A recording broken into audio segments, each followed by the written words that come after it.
It's your final wake-up call, GOP. The Democrats have just won a congressional seat previously held by a Republican. That's right. George Santos' seat has just gone Democrat. The first thing I'm going to say is anyone who voted to expel George Santos has effectively disqualified themselves. Do not vote for any one of these people. And I'll give you the list. Oh, we got the list right here. Look at all these names. CBS News. Who voted to expel George Santos from the House? Oh, wow. I see Buck out of Colorado. We're not fans of that guy. Look at all these people. Carter from Georgia, Cole from Oklahoma, Comer from Kentucky. These people should never receive another vote again. Gonzalez, Granger, Graves, Green, Grothman, Gast, Guthrie, Hinson, Huchin, Hudson, James, Johnson, Joyce, Keene, Kiggins, Kiley, Kim, LaHood, LaLota, Langworthy, Latta, LaTurner, Lawler, Lucas, Maliatakis, Malloy, Mann, McLean, Moiser, Mauser, I don't know how to pronounce that, Miller Meeks, Molinaro, Moore, Moran, any single one of them who voted to remove George Santos, I will do everything in my power to campaign against you. George Santos has not been convicted of any wrongdoing. He's just a weird, goofy guy with several accusations made against him. Fine, I guess. But prove it. They expelled him before any wrongdoing. And if it turns out that he did engage in wrongdoing, okay. But I don't care. That you do not get to retroactively apply standards. For this, the Democrats have taken back a seat in the House because Republicans are a bunch of amoral crackpots. And they have no idea how to govern. They are disgusting scumbags, and I despise them. That being said, Frank Luntz's final wake-up call, I absolutely love. Don't fall for it, ladies and gentlemen. While I'm certainly upset about the moral failings of the despicable Republican Party, I am not at all fazed by it, and I'll explain it very simply. The guy who won the seat in New York's 3rd District is the previous incumbent who's held it several times. So it's no surprise in 2022, people are kind of upset with Joe Biden. You get Republicans, and they narrowly take the House. Now, because of George Santos and everything surrounding him, he loses to the incumbent, the previous incumbent. I would like to add this as well. Democrats ran an old white guy. Republicans ran a black immigrant woman. Republicans lost. Dude, come on. Don't fall for the woke lies. They don't actually care about diversity. They care about power. And so when the Republicans are like, okay, here is a well-respected Republican who happens to be a black immigrant woman, the Democrats' response is, we don't care about that. We've been lying to you the whole time. We're voting for the old white guy because he gives us power. But here's what Frank Luntz had to say, which I think should absolutely fall on deaf ears because it's immaterial to the actual election. I do think it's fair to say, pay attention. It's going to be an uphill battle into November 2024. I love how they say Republican pollster. Oh, come on. Yeah, dude. I did the segment yesterday. Frank Luntz is the kind of guy who'd vote for bombing, brown kids overseas. The new era, the new wave of the Republican Party ain't all about that. So when you say Republican, what do you really mean? Republican pollster Frank Luntz warned Republicans that Democrats flipping George Santos' old congressional seat should be a final warning call to the party before the November elections. Former Congressman Tom Suozzi, is that how you pronounce it? Brought New York's 3rd congressional district back into Democrats' hands during the special election to replace Santos Tuesday night, winning over Republican candidate Mazi Pilip. I also don't know that this actually means anything. It's a special election. Democrats are riled up. Republicans are not. November election will be very different. We'll see. Suozzi, I don't know how to pronounce it. I'm going to assume it's Suozzi, was leading with roughly 54% of the vote to Pilip's 46% Wednesday morning. Luntz issued a warning to Republicans following their defeat in a post to X, saying that the results are not an endorsement of Biden, but instead a rejection of House Republican chaos. While he believes voters in the district don't necessarily approve of Biden's policies, Republicans gave voters nothing to vote for, he wrote. Democrats just flipped George Santos' House seat. Tonight is the final wake-up call for the House GOP. If they ignore or attempt to explain away why they lost, they will lose in November as well. The issue agenda is on their side. Their congressional behavior is not, Luntz wrote. They reached out to him for comment, blah, blah, blah. RNCC chairman Richard Hudson wrote in a press release that the race was an uphill battle, blah, blah, blah. I'd like to explain something to everybody as to why this story is so important. This is the degradation of American values. This is the collapse of the system that is the United States, one step at a time.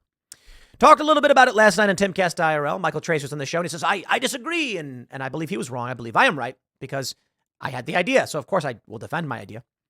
The idea is simple. When you capitulate and give in to Democrats as they bring in more and more non-citizens, the people who come here will vote against American interests, or I should say traditional American interests. The Democrats argue that immigrant interests are American interests. I disagree, but I can break all of this down for you by looking at the Republican candidate's political positions. She's a Democrat. I mean, she's kind of a Republican, but she's a Democrat. And some have said that she supports Trump. Yeah. She also basically said of his indictments, well, he'll have to figure that one out, something to that effect. And I'll read it all for you. And this is what happens. Now, I don't care for white nationalism ideas. I'm a big fan of immigration. I think immigration is great. I think historically immigration has been a massive net gain for this country. I love the idea of brain draining other countries and extracting their talent and bringing it here. But it has to be done in a controlled manner so that the individuals who come can assimilate properly, integrate, learn how to live in this country, what our values are. And if we have massive unchecked illegal immigration, then the system can't maintain it. And these individuals will end up voting against you. Now, as for this Democrats' victory, yeah, the Republicans have lost a seat in the House. It is disgusting. I will absolutely stress all of these Republicans, each and every single one, has disqualified themselves. And, I was praising some of these people. No, I'll say this. Jeff Van Drew of New Jersey. You're out. Hey, this was a guy who was a Democrat and switched parties. And I lived in South Jersey, so we knew all about this story when it was happening. Nope, disqualified. Don't know, don't care. Not a single one of these people. They could come to my show. They're all facing re-election, and I hope they lose. And I don't care who they lose to. Certainly, I'd prefer it if the Republicans, MAGA types and America First candidates won. I hope their careers end. And unfortunately, reaching many people and having them vote against it, it's going to be very difficult. I hope each and every one of these individuals face a primary challenge. I hope all of you who are looking for some way to contribute, launch those primary challenges if you can. Shut these scumbags down. I will tell you this. I will gladly invite Van Drew of New Jersey onto my show, onto Timcast IRL, and I will call him a scumbag to his face. And he can say anything he wants. He can say, okay, well, we thought this, and there's nothing you can say. You can say, we had the documents. We know Santos did it. And I'll be like, prove it first. We do not imprison people. We do not pass judgment until it is proven. And this is the problem. Now, Democrats gonna Democrat. I guess. What are you going to do about that? I don't think any of these people should be voted in either, but that's more because they support, foreign war. The list goes on. Child sex change surgery, things like that. You go through this list, and I did, and I called them scumbags. And this is when we had an actual sitting member of Congress on the show. And I'm like, I don't care, man. I don't care what you think of any of these people. I don't care if you like Ken Buck. I don't care if Jeff Van Drew did something good. Each and every one of these people, no. And I welcome them to come on a show like Timcast IRL. And I'll stress this point again for each and every one of you. I often have people say to me, Tim, you're too harsh on these guys. They're not going to want to come on your show because you're so heavily critical of them. And I'm like, then I resign myself to failure. Have fun. I do not produce this show or Timcast IRL for the purpose of pandering to anyone of status so that they can come and grace my presence. I don't care who you are. If you don't want to come on my show because I will criticize you, then run and hide like a coward. But I can tell you this, We've certainly have people I've criticized who've requested coming back on the show. Destiny, that's why I like the guy. The omni-liberal. We disagree.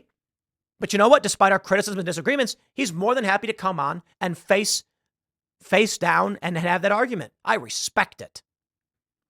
And for that, he has my respect, despite the fact we disagree on a lot. Now, let me show you.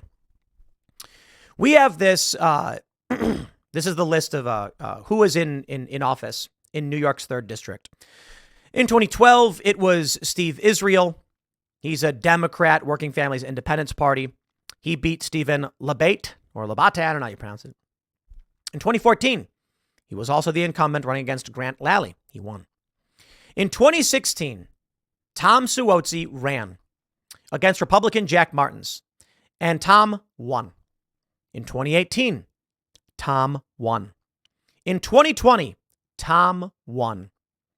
In 2022, George Santos defeated Robert Zimmerman on the Democratic ticket. That is, Tom didn't run. And perhaps the real reason that George Santos was able to pull off this victory was that they didn't have a Democrat with an incumbent advantage. In the 2024 special election, Tom came back, scoring less votes than he had in the past, defeating Mazi Pilip. Okay, I ain't gonna cry about it. Okay, they know him. They voted for him several times. Frank Luntz is trying to get y'all scared. I think the real issue is that these scumbags in Congress voted out Santos in the first place, but whatever. But I'd like to talk to you about where we go as a country and what this means. With all due respect to Mazi Pilip, I have no disagreements. Personally, professionally, we have many, and I mean no disrespect. But she represents this attempt to placate Democrats. And I think what we see here is Republicans thinking we should run a black immigrant woman who is pro-Israel in a district that's very pro-Israel, and this is how we win. The pandering on DEI issues. Now, I'm not saying it's absolute, but this is not, I think, it's strategic. And let me talk more about what I really mean by this. It is the political positions of this individual, and that is the point I am making when it comes to immigration and when it comes to what ends up happening to a country with mass unchecked illegal immigration. Abortion. This Republican says abortion is a very personal decision. I'm pro-life, but I'm not going to push my beliefs on another woman. So that's not pro-life. Okay. I don't care to use political terms, but I'll say this. If your position is that abortion is wrong, but that you shouldn't impose your belief on a woman who then gets an abortion, or you're saying should be able to, that's quite literally pro-choice. That is the definition of what pro-choice is. You believe a woman has a right to choose whether or not she carries that baby. There's your Republican pro-lifer. Anti-Semitism. This one's fine. Speaking out against anti-Semitism. Crime. Combating crime. Very good, very good. Gun control. When an audience member asked during a debate whether she would support a ban on assault-type weapons, which is meaningless, she said, "I don't see any reason why the average American or individual would have more powerful weapons than our cops," but did not answer whether she supported banning weapons. You see, that's a Democrat answer. Well, I get it. You want to win a Republican in a Democrat district. I got an idea. How about considering you're either getting Democrat light or Democrat? We just run an actual, I don't know, like America First candidate. Look, I never want to serve in office, but part of me would love to debate and just say what needs to be said. And that is, let me read more. We'll go through this. Supporting Israel, she absolutely does. She served in the IDF. I have respect for that. I'm critical of Israel's military operations, but I'm not going to play this stupid Palestine-Israel game like so many people play. I think the issue is complicated, and you know what? I got to be honest. I'm not involved. The United States should not be involved. And I think America First, even pro-Israel, like Vivek Ramaswamy pointed out, and the people who are pro-Palestine, we can all agree. How about the United States just not be involved in all this foreign stuff and we fix up our country? Lowering taxes. Agreed. Donald Trump. Regarding the multiple indictments facing Donald Trump, Pilip said Trump has to go through his process. No one's above the law. We have great candidates right now. Trump is one of them. We'll wait and see. Very nice. In favor of the U.S. funding in Ukraine. My point is, Republicans want to run a Democrat as a Republican and claim it's a Republican. I'm not interested. And I think this could be a large reason why Republicans lose. Because they're just basically saying, we're just like the Democrat, but a little less. Well, who's going to vote for that? They're going to vote for the Democrat if they want a Democrat. Mexico-U.S. border. Pilip is opposed to the U.S. Senate bill to oppose the border, and I can agree with that. But let's go through this. If Tim Pool was a candidate, what would he say? On the issue of abortion, I'll just be completely honest. I am traditionally pro-choice. Modern pro-choice people, they say they're pro-choice, but they're actually just pro-abortion. I think there should be heavy restrictions on abortion, but there also have to be heavy exemptions, and that creates a conflict. First, under the 14th Amendment, at a certain point, a human being has inalienable rights. For that, you can't just kill him. So I think it's fair to say that if a woman without consent is impregnated, she can terminate. And a lot of conservatives say that's not fair to the baby, and I'm like, I agree it's not fair to the baby, but it wasn't fair to the woman in the first place, and the state cannot enforce a person give their body to another person as the result of being victim of a crime. And people say, yeah, but it will kill the baby. And I'm like, I agree. And it's unfortunate. But again, I'll state this. My view is more of a logic method on constitutional rights. The victim of a crime cannot be held responsible for a third party's life due to the actions of a criminal. And so people are like, why execute the baby? No. I've made this argument so many times. I understand it's unfortunate. I put it this way. Separate pregnancy and abortion from the issue. There's three people. Criminal commits violent act against victim, creating a circumstance in which a third party becomes life dependent on victim. The victim has no responsibility to the third party to protect their life. They're both victims. The perpetrator here is the person who violated the woman. That being said, I think that abortion is way too lax. Too many women use it as contraception. And I do not agree with unrestricted abortion up to the point of birth or any of that. I think a European standard is actually fairly decent, where it's I think on average 12 weeks. And the issue there is, as much as I don't like the idea of women using it as contraception, I also don't like the idea of the government requiring women to go to a panel or a judge to determine that it was non-consensual or there is some extraneous circumstance that would warrant termination.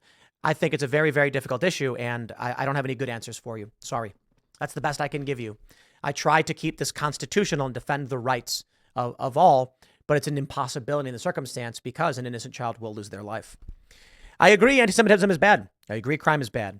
On gun control, if an audience member asked me, do you think, would you support a ban on on the type of assault weapons frequently used in mass shootings? My response would be, mass shootings are frequently carried out with handguns, and it is not correct to say that they are typically carried out with long guns. There are serious instances that are carried out with long guns, but they are in the absolute minority. Therefore, I don't see what the argument actually is, except for a person being grossly misinformed, making an argument on an issue and proposing something that doesn't solve the problem because the problem isn't actually the problem they think it is. That being said, the American people have a right to own cannons. The American people have a right to own nuclear weapons and biological weapons. And if you don't believe me and you think I'm wrong and you say you're morally opposed to it, I simply and humbly ask you why it is there are private corporations in this country that produce weapons of mass destruction. Because the Second Amendment grants them that right to do so. There's regulation on it. I don't like the idea of someone having a nuclear weapon, but the issue is the Second Amendment makes it clear. Privateers and corsairs have always existed. On the issue of Israel, well, my answer on this one is quite simple. I support Israel's right to exist and to defend themselves, and I wish them the best of luck in their endeavors, much the same as I would wish any other countries the best of luck in their endeavors, and everybody else who's involved in conflict. I hope that they can find peace. And that money that would be going to Israel, I would put towards southern border and jobs and housing, etc., or just not take it in the first place. Taxes being low, agreed in a general sense. It's more nuanced, but I'm not going to get into that one. It is what it is. Regarding Donald Trump, The indictments should be immediately quashed. Donald Trump, these all should be held immune. And no, he shouldn't go through this process. It's corruption. No, we should not fund Ukraine. And I agree with her on the border. My point about unchecked immigration and Democrat policies and where we're currently going is simply this. If you live with a roommate and your roommate invites in, you and your roommate have lived in this house together for some time. And you both are like, let's get the kitchen fixed. Let's pitch in for it. You do. One day your roommate invites a friend over, sleeping on the couch. And you say, hey, your friend's been sleeping on the couch. I don't want them here. You never asked me. I'm not okay with this. And they say, it's fine. What's the big deal? I'll ask them to pitch in. They'll cook breakfast for us. And then you go, okay, fine, whatever. They can stay, but have them cook breakfast for us. Next week, another person's there, sleeping on your other couch. And you say, hey, who's this guy?